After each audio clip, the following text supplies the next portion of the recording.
the office. Rah-rah to the trademark team.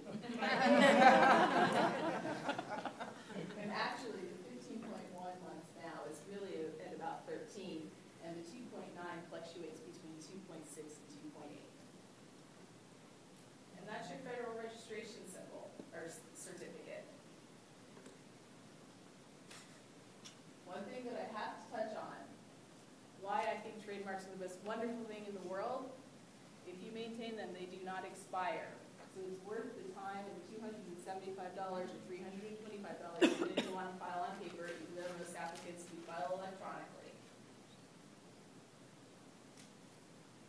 And I'm not going to go very much into the next few slides because later on this afternoon, we'll talk a little bit more about the trademark practice and being sure that you trademark or you select something that is really what I would call trademark worthy.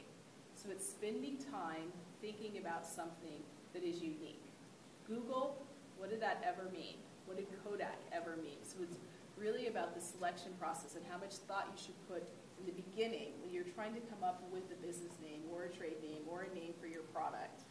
Spending some time there to think about what options are available.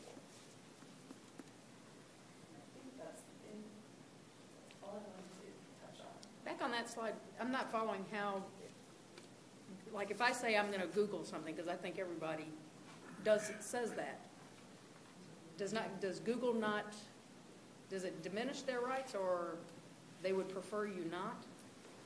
I don't know. Because I would think you would want that your trademark becomes so much that it's now a verb in the English language or a noun in the English language. But isn't that what happened? Oh, you lose your rights. Let me tell you a funny story. So, the first part of the summer, I went to Belize, a lovely country. So I was in Belize City. Very, very, very, very, very small country, population-wise. There are more Belizeans that live in New York than actually live in the country. Very, very, very kind people. So they took me all around the city.